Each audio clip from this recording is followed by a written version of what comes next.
Kita lanjutkan pembahasan kita tentang analisis biaya volume laba bagian 2.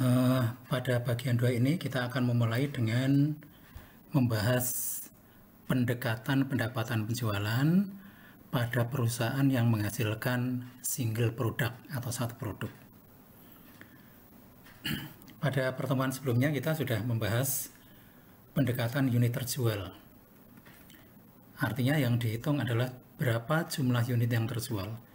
Kalau yang ini adalah yang kita hitung adalah pendapatan penjualan.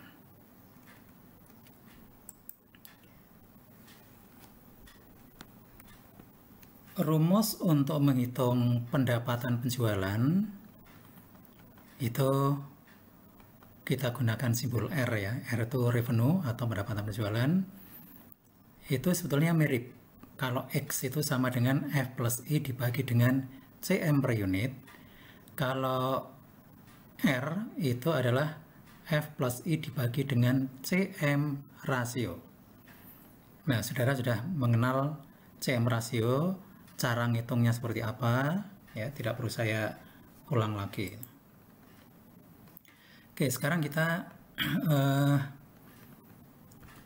gunakan data ini. Ya, ini sebetulnya data awal kemarin ya. Penjualan 400.000, biaya variabel 325, CM 75.000, biaya tetap 45.000, laba operasi atau laba sebelum pajak 30.000. Nah, kemudian dari sini kita dengan mudah bisa menghitung CM rasio. Ada dua cara, kemarin sudah kita bahas ya.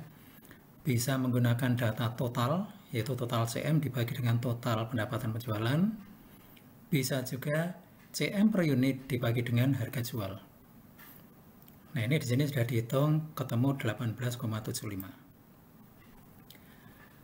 Sebagai tambahan, di sini juga saya jelaskan arti angka CM rasio sebesar 18,75 itu apa. Angka CM ini menunjukkan berapa angka laba atau CM yang diperoleh untuk setiap rupiah penjualan. Jadi dengan 18,75% atau 0,1875 artinya setiap 1 rupiah penjualan akan menghasilkan CM margin kontribusi 0,1875.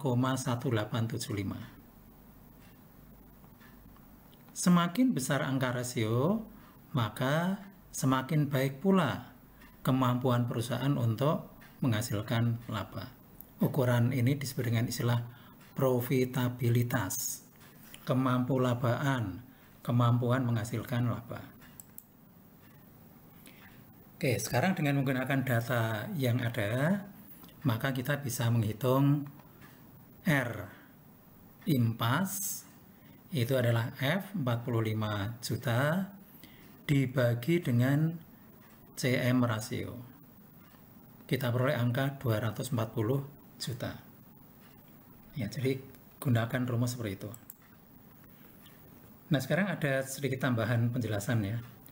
Untuk mencapai T impas, perusahaan harus mampu memperoleh pendapatan penjualan sebesar 240 juta. Nah, kalau kita mengacu pada perhitungan X impas pada materi bagian 1, itu diperoleh X impas itu sebesar 60. Ya. Nah, jika angka ini dikalikan dengan harga jual 4 juta, maka hasilnya sama, yaitu 240 juta. Nah, namun ada satu yang perlu saya garis bawahi. Meskipun angka R impas bisa saudara hitung dengan cara pada poin 2, tapi untuk tahap ini saya minta saudara jangan menggunakan cara itu. Ya, gunakan rumus pada slide 4 dan slide 7 tadi itu. Ya, jadi tahap awal jangan gunakan cara perhitungan model ini. Nah, ini ada alasannya ya, ada alasannya.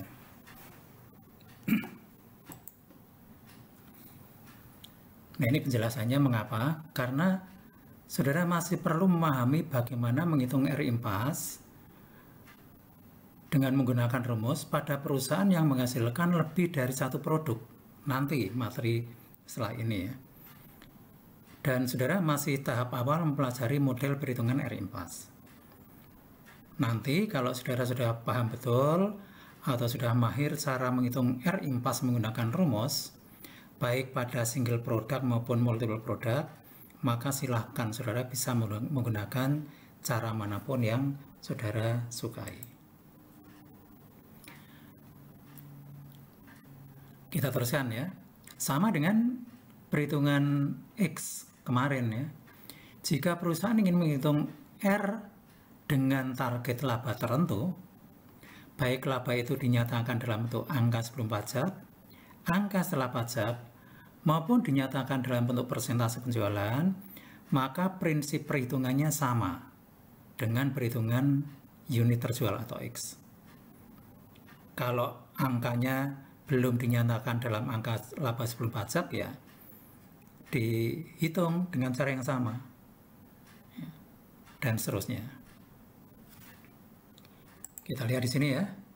Misalnya perusahaan menginginkan laba sebelum pajak 60 juta, lalu berapa R impas yang harus dicapai? Ya tinggal masukkan aja ke rumus, F-nya 45 juta, target labanya 60 juta, CM rasionya 0,1875, ketemu R yang harus dicapai 560 juta. Jadi sama. Ya. Cara ngitungnya sama. Perbedaan rumusnya hanya pada pembaginya adalah berupa CM rasio. Dan hasilnya berupa angka rupiah. Oke, saya kira itu ya untuk analisis CPP single product saya kira sudah cukup. Sekarang kita masuk ke analisis CPP pada perusahaan yang menghasilkan lebih dari satu produk.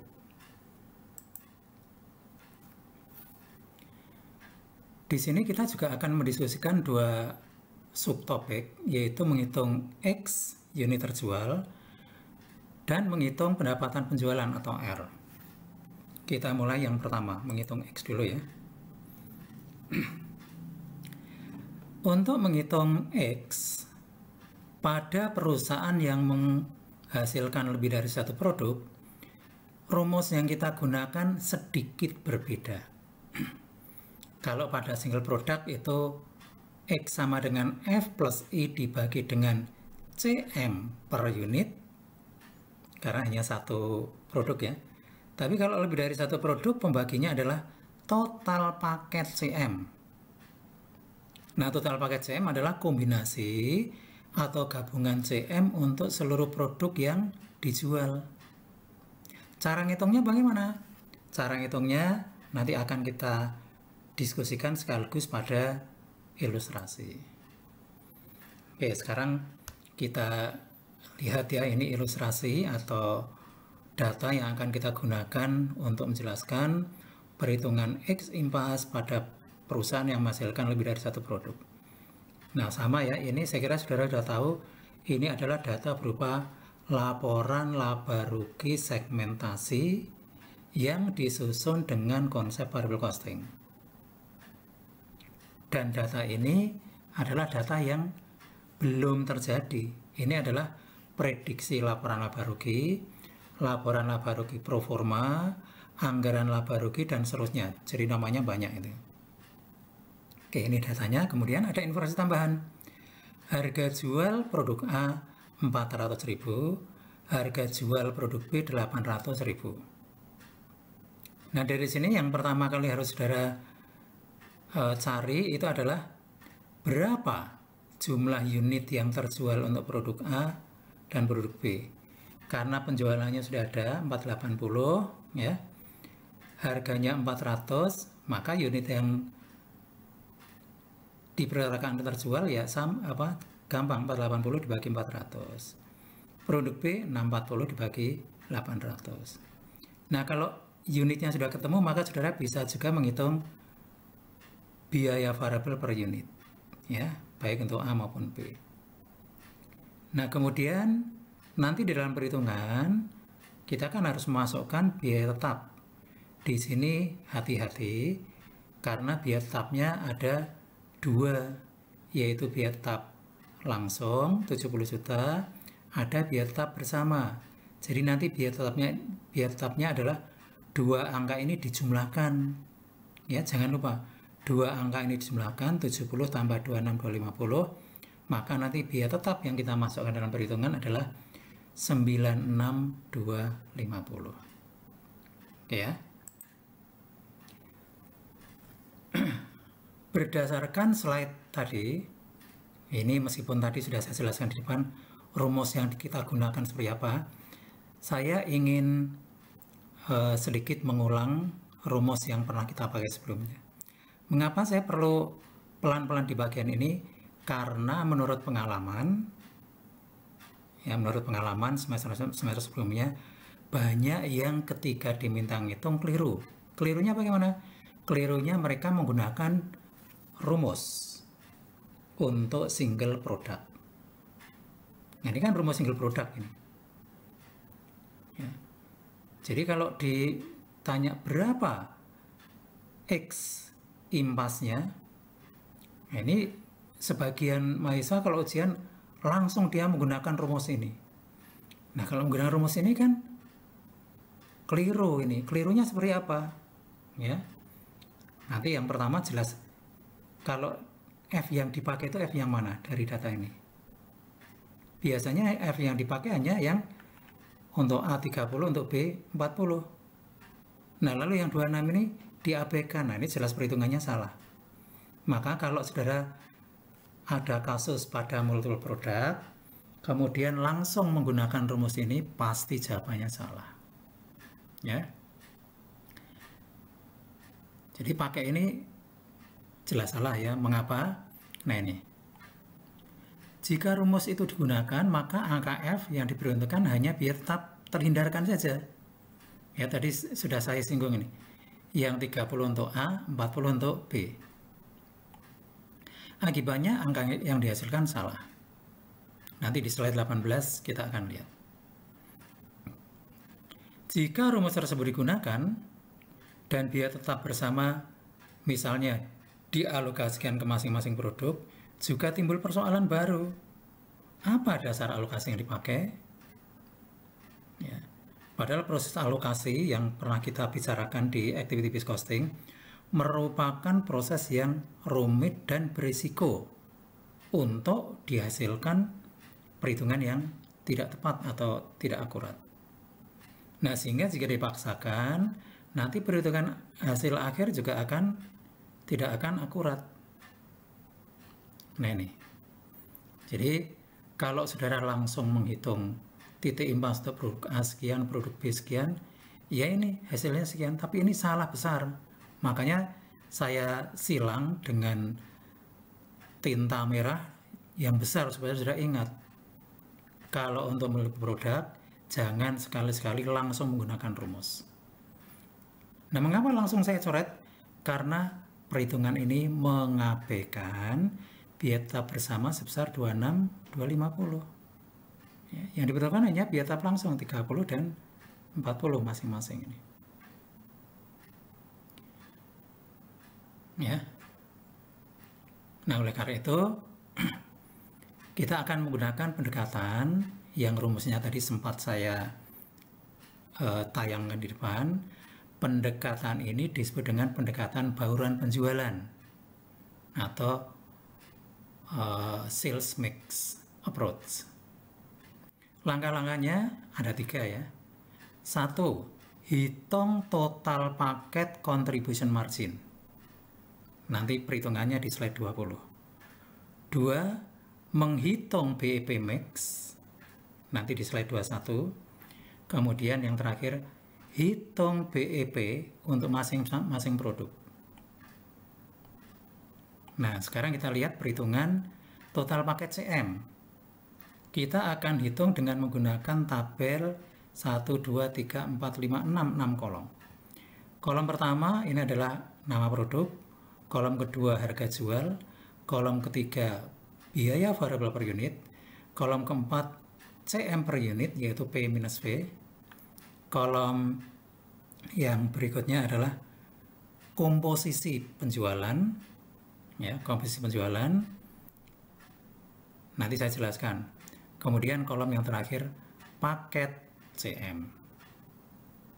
Nah, paket CM adalah hasil kali antara P minus V, kalau ini yang produk A75 ya, dikalikan 3225. Kemudian yang B sama 200 kali 2. Kalau sudah kita jumlahkan, inilah yang disebut dengan total paket CM. Nah, sekarang saya akan berikan elaborasi tambahan untuk angka. Tadi harga jual ya sudah diketahui di data awal ya. Nah, ini harga jual sudah diketahui. Kalau harga jual diketahui, maka saudara bisa menghitung unit, ya, hitung unit. Nah, ini 480 juta dibagi 400.000, ya, hasilnya berapa ini? Hasilnya 1.200 ya. Berapa? 120, maaf, 120. Kemudian yang B ini 640 dibagi 800.000, itu ketemu berapa? 800 ya, 800. Ini 1.200, 800. Nah, kemudian angka ini digunakan untuk menghitung biaya variabel di sini. Ya. Nah, ketemu. Nah, sekarang di sini kan tadi berapa? Yang A itu 1.200, yang B 800 ya. 800. 1.200 berbanding 800 itu kalau digunakan angka terkecil kan sama saja dengan 3/2. Ya, 3/2. Nah, kembali ke tabel ini. Nah, jadi ini dari data sudah ketemu. Kemudian ini tadi baru saja kita bicarakan. Kemudian V-nya, kalau unitnya ketemu, maka V-nya otomatis ketemu ya. Oke. P minus V dengan mudah bisa dihitung. Kemudian ini mix atau komposisi atau bauran atau perbandingan unit yang terjual. Nah, kalau semua data sudah masuk, ya, kemudian kita tinggal menghitung paket CM, yaitu CM per unit kali produk mix atau komposisi produk. Ini kan untuk dua produk ya. Kalau untuk 3 produk tinggal nambah barisnya. Oke, sekarang kita lihat paket CM kalau sudah dihitung semua lalu dijumlahkan. Ketemu 625 ya.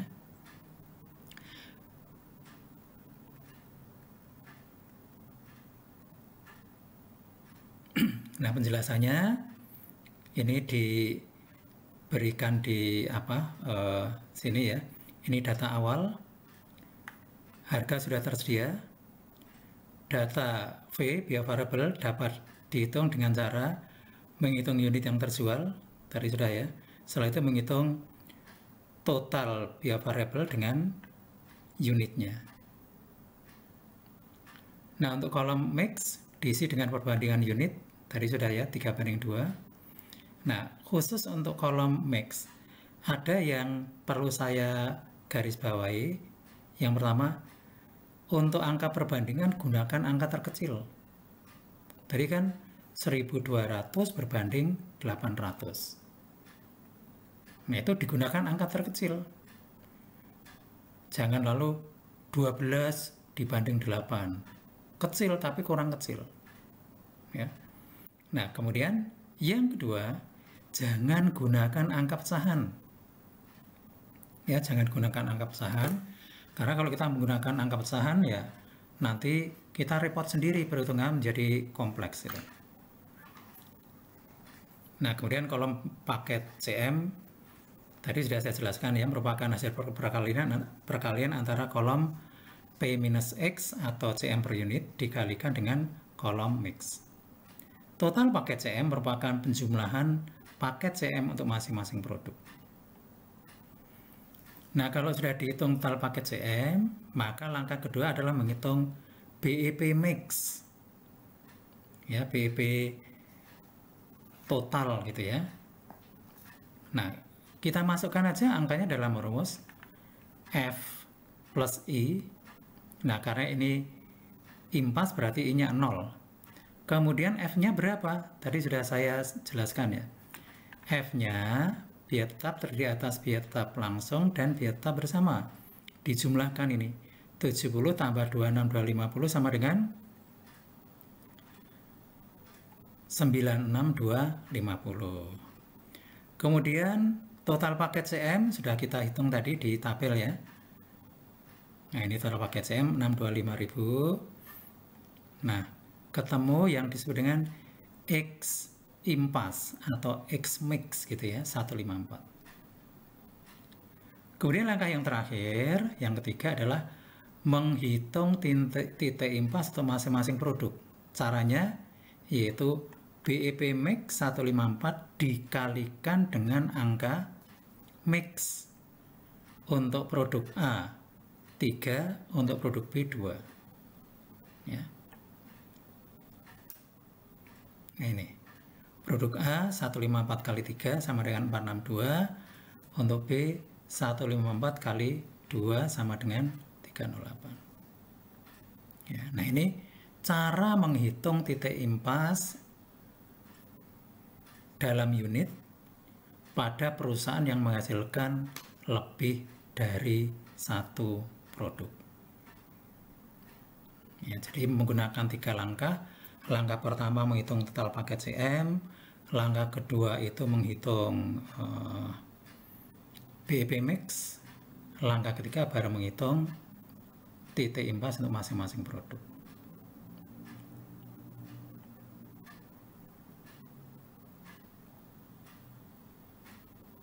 Ini penjelasannya ya, penjelasan langkah 3. Nah, sekarang kita masuk ke analisis multiple produk untuk menghitung R. Nah, untuk menghitung R, ternyata rumus yang kita pakai itu sama, baik untuk single product maupun multiple product, yaitu R sama dengan F plus I dibagi CM rasio. Nah, hanya sumber datanya sedikit berbeda. Kalau ini sumber datanya kita ambil dari kolom total. Ya, dari kolom total. Jadi, kita ambil dari kolom total. Nah, ini ya. Dari kolom yang sebelah kanan. F-nya sama, 70 tambah 26250. Nah, kemudian CM rasionya saudara hitung dari kolom total ini. CM-nya 250, penjualannya 1120. Ini CM rasionya ini, 250 dibagi 1120. Kalau langsung kita masukkan ke rumus ya. Nah, ini. CM rasionya 0,2232, F-nya ya tadi penjumlahan 70 plus 26250. Nah, kemudian khusus untuk ini, untuk CM rasio ini kalau misalnya angkanya koma-koma banyak itu ya. Lalu kita ambil berapa digit di belakang koma. Kita menggunakan standar umum ya. Kita bisa menggunakan 3 digit di belakang koma, 4 atau 5. Jadi paling banyak 5, paling sedikit ya 3 gitu ya. 3 boleh, 4 boleh, 5 boleh. Nah, di sini saya ambil tengah-tengah yaitu 4 digit. Ketemu R impas sama dengan 431.200. Ya. Nah, jadi ini juga menjelaskan mengapa tadi di single product ketika kita menghitung R impas, saya menghendaki saudara menggunakan rumus. Ya, karena ketika kita ketemu dengan multiple product, kita juga menggunakan rumus yang sama. Oke, cukup ya. Ini berikutnya ya, kita akan membahas tentang grafik. Untuk menentukan titik impas, selain menggunakan persamaan matematik yang tadi, ya, kita bisa juga menggunakan grafik. Ada dua grafik yang dapat dibuat. Yang pertama adalah grafik profit volume, yaitu grafik yang menghubungkan antara profit atau laba dan volume. Kemudian yang kedua, grafik cost volume profit. Ini grafik yang menghubungkan antara biaya, volume, dan laba. Tujuan kedua grafik ini sama, yaitu menentukan titik impas. Oke. Ini tidak perlu kita bahas ya, menggambarkan hubungan antara laba dan volume penjualan. Langkah-langkah untuk membuat grafik profit volume. Langkah pertama, gambarkan sumbu Y, yaitu garis vertikal, yang merupakan representasi laba atau profit. Jadi sumbu vertikal itu digunakan untuk menggambarkan laba. Karena profit bisa negatif alias rugi, maka pembuatan garis profit ini sampai dengan melewati titik 0.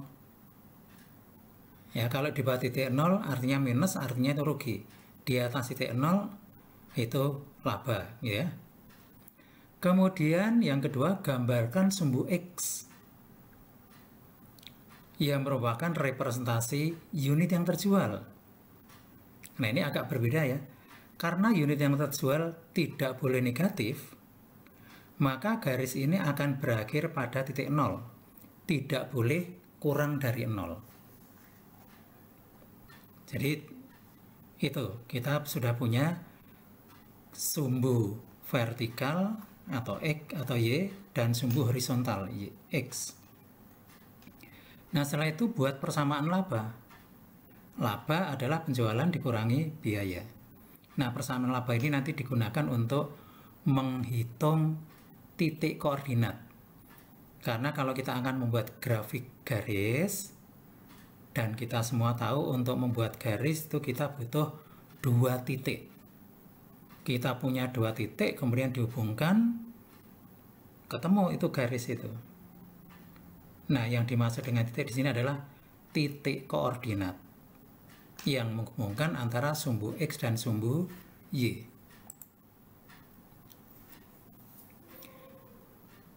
Kita elaborasi ya. Rumus laba, penjualan dikurangi biaya, itu selanjutnya bisa dirinci. Penjualan dikurangi biaya tetap, dikurangi lagi dengan biaya variabel. Kalau kita gunakan simbol, penjualan itu PX, biaya tetap itu F, biaya variabel VX. Nah, seperti tadi saya sampaikan, ini untuk menentukan 2 titik koordinat berdasarkan persamaan laba. Nah, nanti kalau sudah ketemu 2 titik, kita hubungkan, maka kita akan dapatkan grafik garis yang disebut dengan grafik volume profit. Nah, nanti titik impasnya itu pada perpotongan antara grafik garis dengan sumbu X. Nanti ketemu di berapa unit gitu. Oke, sekarang kita punya data ini ya. Misalnya total biaya tetap 100, biaya variabel 5, harga jual 10. Langkah pertama kita buat sumbu Y ya. Ini lalu kita beri data skala angka ya. Yang di tengah-tengah 0, di bawah 0 itu minus, di atas 0 itu plus. Seperti tadi saya sampaikan, karena laba itu bisa negatif, maka angkanya atau garisnya terus sampai bawah gitu ya, sampai di bawah angka 0 ini. Kemudian yang kedua itu sumbu X. Nah, sumbu X ini sebetulnya pasnya di angka 0 ya, tapi karena saya buat secara manual agak sulit, ini anggap saja ini 0 di sini nih ya. Nah, kalau unit itu tidak boleh melewati angka 0. paling sedikit harus 0, karena tidak mungkin kita menjual produk minus 5, minus 10, nggak mungkin ya. Jadi paling kecil 0. Nah, kalau kita sudah punya dua garis ini, sekarang kita akan menentukan titik koordinat menggunakan persamaan laba. Nah, dari data yang tersedia, kita bisa punya persamaan laba L atau laba sama dengan PX. Ya. P-nya itu harga jual 10, X itu unitnya belum diketahui, kemudian F-nya 100, biaya variabel F-nya biaya tetap 100, biaya variabel 5X. Nah, sekarang yang mengandung unsur X disatukan menjadi L sama dengan 5X minus 100. Nah, persamaan L sama dengan 5X minus 100 ini nanti akan digunakan untuk menentukan titik koordinat.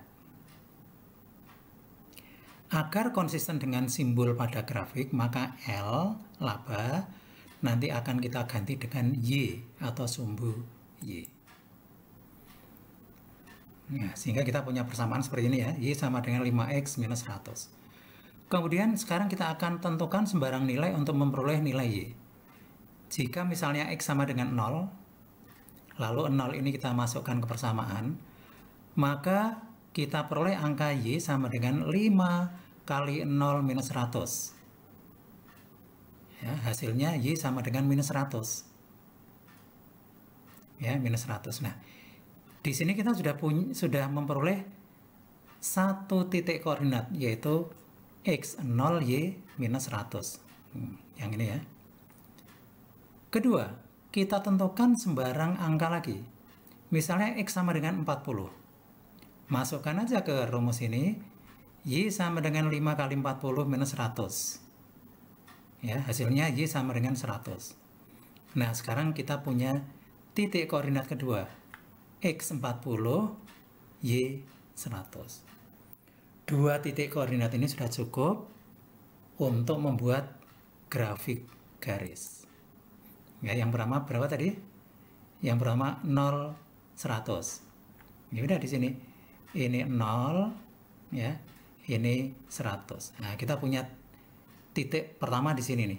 Nah, pada angka minus 100 ini. Kemudian yang kedua 40, 100, ya. Ini 40, 100. X-nya 40, ini ya. Y-nya 100. Maka titiknya di sini nih. Nah, ya, titik koordinatnya di sini. Nah, sekarang titik koordinat pertama dan kedua ini kita hubungkan. Nah, kita hubungkan, ketemu grafik garis. Ya. Nah, kemudian kalau sudah kita peroleh grafik garis ini, sekarang kita tinggal melihat titik potong antara garis ini dengan sumbu X. Ternyata garis ini memotong sumbu X tepat pada angka 20. Ya, tepat pada angka 20. Nah, maka titik impas, ya, laba 0, ini kita peroleh ketika kita menjual produk atau X sama dengan 20.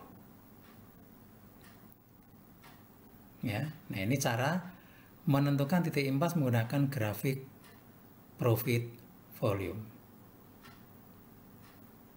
Sudah ya? Nah, sekarang kita, ini masih penjelasan tadi, saya kira tidak perlu saya perpanjang ya. Dari grafik tersebut dapat diketahui bahwa perpotongan antara garis grafik dan sumbu X terjadi pada titik 20. Pada titik potong tersebut, Y sama dengan 0, atau laba sama dengan 0, berarti itu titik impas. Dengan demikian dapat disimpulkan bahwa titik impas atau titik laba sama dengan 0 terjadi ketika perusahaan menjual produk sebanyak 20 unit. Nah, sekarang kita masuk ke grafik CVP. Grafik cost volume profit menggambarkan hubungan antara biaya, volume, dan penjualan. Cara gambarnya sebetulnya hampir sama ya. Langkah pertama gambarkan sumbu Y. Nah, sumbu Y ini kalau tadi hanya digunakan untuk menggambarkan laba, sekarang sumbu Y ini digunakan untuk menggambarkan biaya atau cost dan pendapatan penjualan. Ya, dua angka sekaligus. Karena cost, biaya, dan penjualan tidak boleh negatif, ya kan? Kan tidak boleh misalnya biayanya berapa? Minus sekian, nah, itu nggak bisa. Penjualannya berapa? Minus sekian, nggak boleh itu. Maka garis ini berakhir pada titik nol. Gitu ya. Kemudian yang kedua, gambarkan sumbu X. Karena sumbu X ini merupakan representasi unit yang terjual, ini juga tidak boleh negatif, sehingga garis X juga berakhir pada titik 0. Jadi sumbu Y maupun X sama-sama berakhir di titik 0. Kemudian yang ketiga, membuat persamaan penjualan untuk menentukan titik koordinat penjualan. Jadi nanti kita menggambar garisnya dua, garis penjualan dan garis biaya. Nah, untuk garis penjualan kita gunakan persamaan penjualan. Penjualan Y sama dengan harga kali unit PX. Nah, nanti kita cari dua titik koordinat, kita hubungkan akan ketemu garis penjualan. Kemudian untuk membuat garis biaya, kita juga butuh dua titik koordinat untuk biaya. Sehingga kita perlu membuat rumus persamaan biaya. Y sama dengan F plus VX. Ya, tujuannya apa? Tujuannya adalah untuk menentukan dua titik koordinat guna menggambar garis biaya. Kalau kita nanti sudah ketemu garis penjualan dan garis biaya, nah titik potong antara kedua garis itulah yang disebut dengan titik impas, karena pada saat itu penjualan sama dengan biaya. Tidak ada laba, tidak ada rugi. Nah, pada titik perpotongan kedua garis itu yang disebut dengan titik impas. Oke, kita lihat ya. Ini langkah 1 dan 2, menggambar sumbu Y dan sumbu X. Y itu nanti menggambarkan biaya sekaligus pendapatan. Ya, ini titik paling bawah 0, nggak boleh negatif. Sumbu X yang horizontal itu menggambarkan unit terjual. Ini juga tidak boleh negatif, jadi paling sedikit 0. Nah, berdasarkan data yang kita miliki tadi, maka kita punya persamaan pendapatan Y sama dengan PX. Ya, P-nya 10, berarti Y sama dengan 10X. Jika X sama dengan 0, maka Y juga sama dengan 0. Ya, nah sekarang kita sudah punya satu titik koordinat 0. Jika X 20, maka Y sama dengan 20 kali 10. Ya, sama dengan 200. Nah, sekarang kita punya titik koordinat ya, garis penjualan 0, 200. Ya. Jadi ini 0, 0, ini 20, 200 gitu ya. Ini saya koreksi sedikit. Ini 0, 0. Ya, kemudian yang kedua 0, 200. Oke. Sudah ya. Nah, kemudian dari dua titik koordinat ini kita bisa gambarkan. Yang pertama adalah ketika X 0, Y-nya 0. Nah, di sini ya, pas titik 0 ini. Kemudian yang kedua, ketika X-nya 20, ini kok saya tulis 0, saya ulangi ya. 20, ketika X 20, maka Y-nya 200 ya.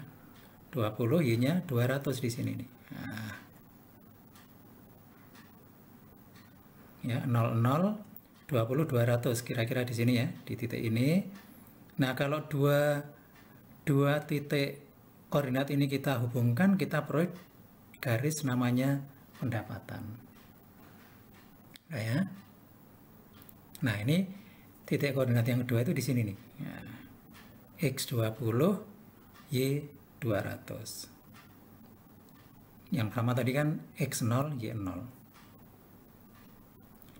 Nah, kita masih harus menggambarkan garis yang kedua. Ya, garis yang kedua itu garis biaya. Rumus biaya Y sama dengan F plus Vx. F-nya 100, V-nya 5. Jika X sama dengan 0, maka Y juga sama dengan Y sama dengan 100 plus 5 kali 0 sama dengan 100. Jika X sama dengan 10, maka Y sama dengan 150. Ini juga saya ralat sedikit ya. Kita punya dua koordinat. Yang pertama X0, kemudian Y-nya 100. Yang kedua X-nya 10, kemudian Y-nya 50. Oke.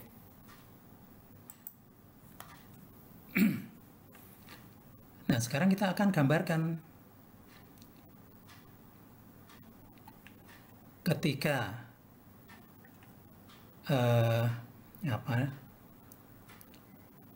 X-nya 0 ya, Y-nya 100. Nah, ini ketika X0 Y-nya 100, kita dapat satu titik koordinat di sini. Kemudian yang kedua, ketika X-nya 10 Y-nya 150. Ketika X10 Y-nya 150 di sini nih. Nah, ya, di sini ini. Nah, sekarang dua titik koordinat ini kita hubungkan. Nah, kita hubungkan, ini garis biaya. Kalau garis pendapatan kita munculkan lagi seperti ini. Nah, sekarang di sini kita bisa lihat ada titik potong antara garis pendapatan dan garis biaya.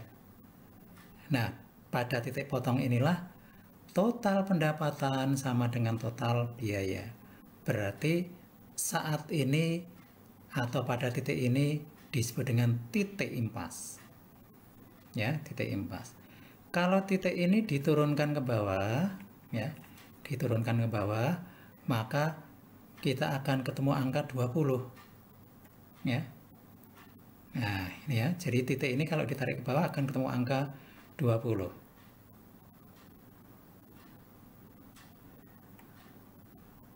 Nah, ini penjelasan tambahannya ya.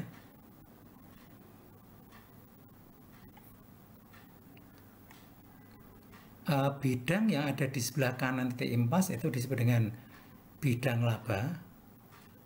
Bidang sebelah kiri itu bidang rugi. Kenapa disebut seperti itu? Karena di sebelah kanan itu pendapatan melebihi biaya. Nah, berarti ada laba. Di sebelah kiri pendapatan lebih rendah dari biaya, berarti rugi. Nah, kalau pada titik potong itu pendapatan sama dengan biaya, ya, sebesar 20. Nah, jadi titik impas di sini ya, pas 20. Atau kalau dalam rupiah ya 200 di sini. Oke ya, memang penggambaran grafik ini yang paling enak kalau dijelaskan di kelas. Kemudian dosennya nggambar satu-satu, dijelaskan secara detail. Tapi kalau menggunakan slide semacam ini memang tidak terlalu akurat ya. Tidak terlalu akurat, kurang pas gitu ya. Tapi kalau nanti saudara ujian pakai kertas grafik ya, ini saudara bisa menggambar lebih akurat. Oke ya. Nah, ini penjelasan tambahannya. Setelah garis penjualan dan garis laba dibuat, maka dapat ditemukan titik potong antara kedua garis.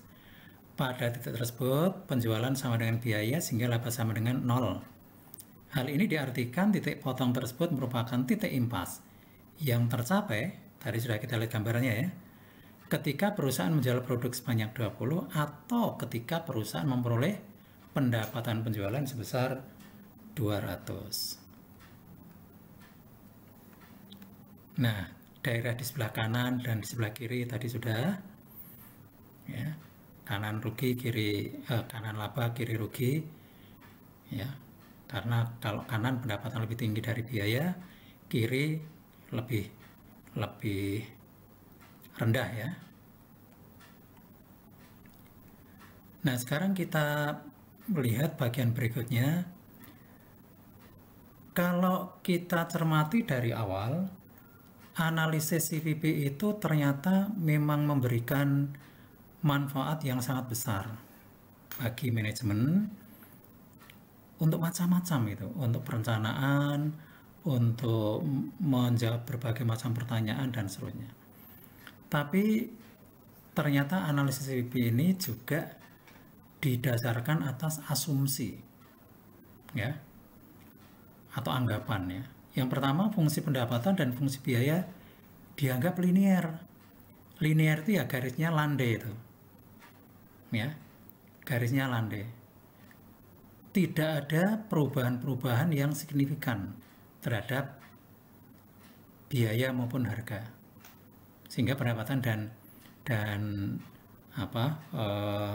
biaya itu relatif linear.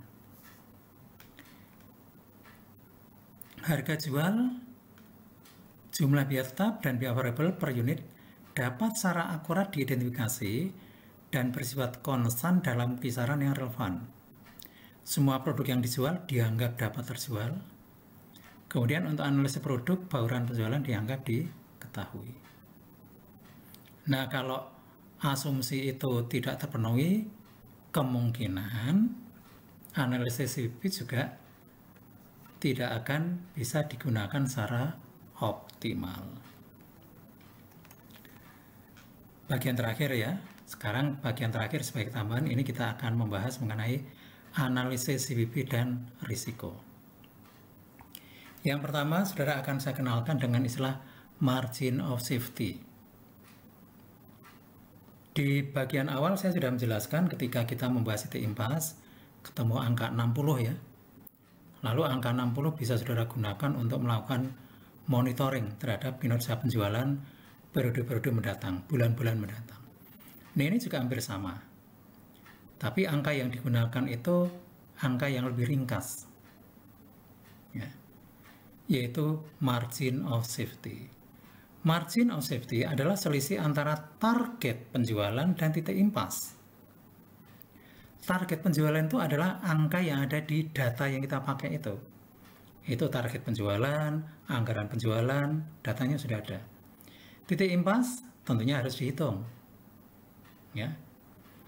Karena titik impas dinyatakan dalam unit dan dalam R, ya, dalam rupiah, maka tentunya MOS juga dapat dinyatakan dalam unit dan pendapatan atau rupiah. Oleh karena itu, untuk menghitung MOS terlebih dahulu dihitung titik impas. Ya, kita lihat contoh ini ya. Jika kita punya data seperti ini, penjualan, biaya variabel, kontribusi margin, biaya tetap, ketemu laba sebelum pajak, lalu berapa MOS-nya? Nah, untuk menghitung MOS, kita kan harus menghitung titik impas dulu. Titik impas, ya, tidak perlu saya jelaskan secara detail ya, yaitu biaya tetap 30.000 dibagi CM rasio. CM rasio 40 dibagi 100, 0,4. Ketemu R sama dengan 75.000. Nah, kalau titik impas ketemu, maka MOS bisa kita hitung, yaitu target penjualan, yaitu data yang ada di sini nih, 100.000 dikurangi 75.000, ketemu 25.000. Nah, lalu manfaatnya apa? Manfaat MOS ini tentunya akan dimanfaatkan oleh manajemen level tinggi.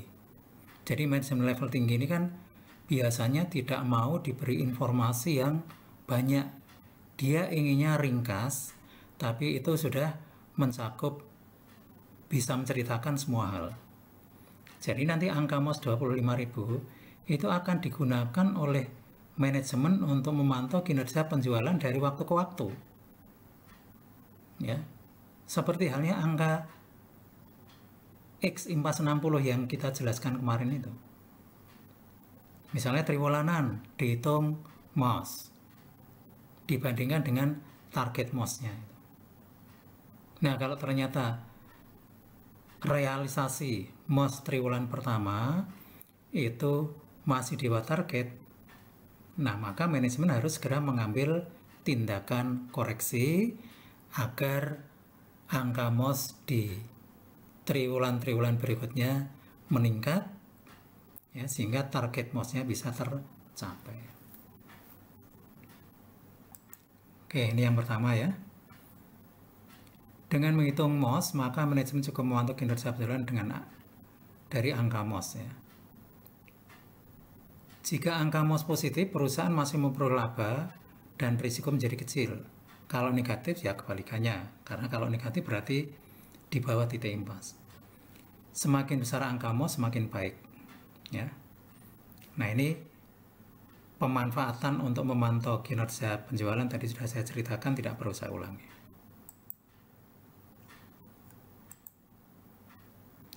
Nah, kemudian yang terakhir itu adalah DOL, Degree of Operating Leverage.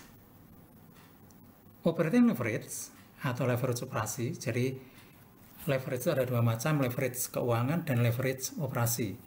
Kalau leverage keuangan itu kan merupakan perbandingan antara utang dan aset. Total utang dibagi total aset itu angka leverage.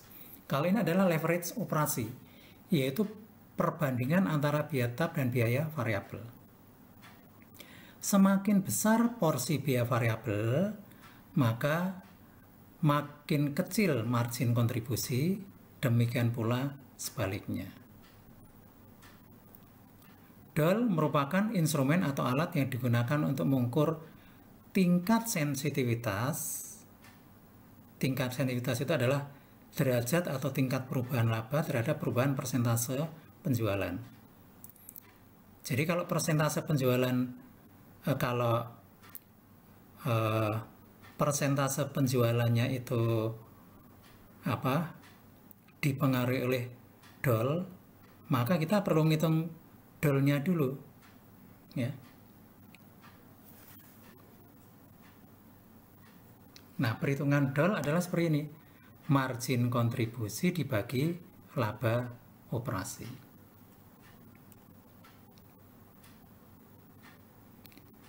Nah, mulai slide 63 nanti akan diuraikan contoh DOL untuk membuat keputusan sekaligus meminimkan risiko. Kita lihat ya, langsung ke datanya. Nah, begini. Diasumsikan perusahaan akan membuat produk baru. Ada dua pilihan yang dihadapi oleh perusahaan. Apakah perusahaan akan memilih padat modal, yaitu lebih banyak menggunakan mesin-mesin, atau padat karya, lebih banyak menggunakan tenaga kerja. Nah, pada dua situasi, itu datanya seperti ini. Penjualan sama. Biaya variabel lebih tinggi yang padat karya karena lebih banyak menggunakan tenaga manusia. Ya. Ketemu CM, biaya tetap lebih tinggi yang padat modal karena di situ unsur penggunaan mesinnya lebih tinggi. Nah, laba sebelum pajak hanya selisih sedikit ya. Di padat modal 12.500, padat karya 10 juta. Asumsi harga jual 10.000 ya. Kemudian biaya variabel per unit di padat modal 5.000, lebih kecil karena tenaga kerja manusianya lebih sedikit. Di padat karya 8.000. Sehingga margin kontribusi per unit di padat modal adalah 10 dikurangi 5 sama dengan 5. Di padat karya 10 dikurangi 8 sama dengan 2. Nah, dari situ kita bisa ngitung titik impas masing-masing alternatif. Ya, kalau titik impas pada padat modal berarti biaya tetap 3.500 dibagi 5.000. ya, ketemu 7.500. Kalau ini biaya tetapnya 10 juta dibagi 2.000 ketemu 5.000. Ya. Ini titik impasnya ini. Nah, sekarang jika perusahaan menjual produk sebanyak 6.000 unit, maka dengan padat karya impasnya akan 5.000. Kalau perusahaan jualnya hanya 6.000, dengan memilih padat karya, perusahaan sudah memperoleh laba. Karena angka 6.000 itu kan di atas impas. Kalau perusahaan memilih padat modal, dengan tingkat penjualan 6.000 masih rugi, karena angka 6.000 di bawah titik impas. Ya. Jika saudara diminta memilih, mana yang akan saudara pilih? Dalam titik ini, pasti saudara akan memilih padat karya karena risikonya lebih rendah. Sekarang kita lihat aspek lain. Dari data tadi, kita bisa menghitung DOL, Degree of Operating Leverage. Untuk padat modal itu 4, untuk padat karya 2. Nah, 4 itu dari mana? Ya, dari mana? Rumusnya tadi, rumus untuk menghitung DOL itu kan margin kontribusi dibagi laba. Oke. Ini ya. Margin kontribusi berapa? Yang padat karya, padat modal 50 dibagi laba 12,5 ketemu 4. Kalau padat karya 20 juta dibagi 10 juta ketemu 2. Nah, jadi DOL-nya 4 untuk padat modal, padat karya 2. Apabila penjualan naik 40%, maka laba akan naik sebesar 40% dikalikan padat modal, dikalikan angka DOL. Jadi yang padat modal adalah 40% kali 4 sama dengan 160%. Padat karya 40% kali 2 ketemu 80%. Oke. Sekarang kalau pada titik ini saudara diminta milih yang mana? Nah, saudara berubah pendapat. Kalau tadi milih padat karya, sekarang saudara pasti akan milih padat modal. Kalau ditanya, kenapa pilih padat modal? Karena potensi kenaikan labanya lebih tinggi. Ya. Nah, berarti apa? Berarti sekarang kita bisa simpulkan bahwa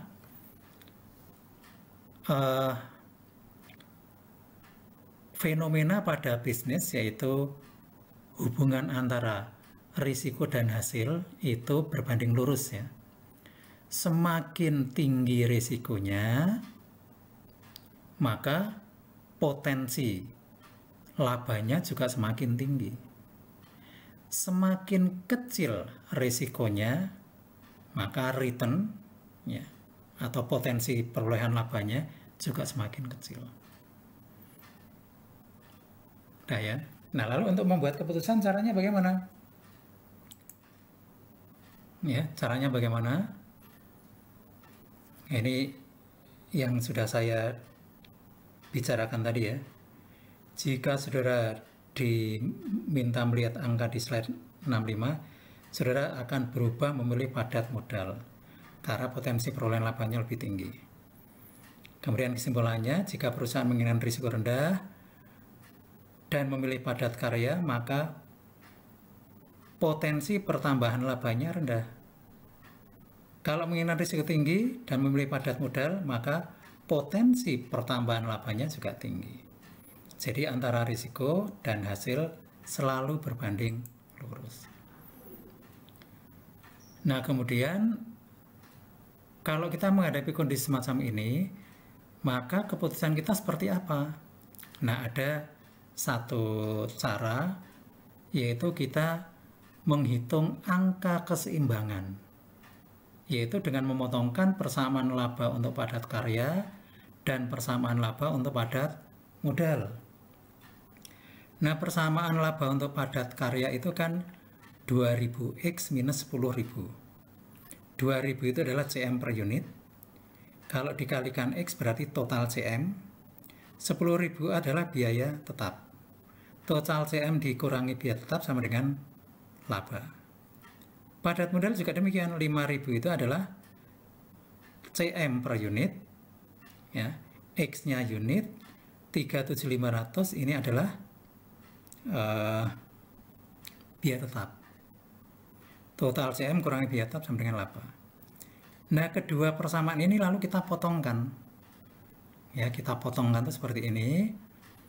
Kemudian dari sini dihasilkan angka X sama dengan 9167. Ya, nah sekarang kalau sudah ketemu angka ini, lalu keputusannya seperti apa? Ini ada kesimpulannya dulu ya. Semakin tinggi risiko, semakin tinggi pula potensi perolehan laba dengan catatan jumlah yang terjual lebih besar dari 9167 unit. Artinya apa? Meskipun kita sudah punya pedoman berupa angka keseimbangan, final decision atau keputusan akhir tetap mengacu pada tingkat keyakinan manajer. Kalau manajer yakin bahwa produk tersebut bisa terjual di atas angka 9167, maka lebih baik memilih padat modal. Tapi kalau manajemen tidak yakin, ya pesimis, tidak yakin mampu menjual di atas angka itu, lebih baik memilih padat karya. Jadi kombinasi antara pedoman berupa angka keseimbangan dengan tingkat keyakinan manajemen. Clear ya?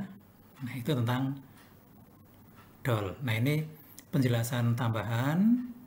Tadi sudah saya jelaskan ya, baru saja. Jika manajer yakin mampu menjual di atas angka keseimbangan, lebih baik memilih padat modal. Ya. Karena apa? Karena potensi pertambahan labanya lebih besar. Jika tidak yakin, ya kita pilih padat karya, karena risikonya kecil. Ya. Maka sekali lagi sangat tergantung pada tingkat keyakinan atau confidence manager.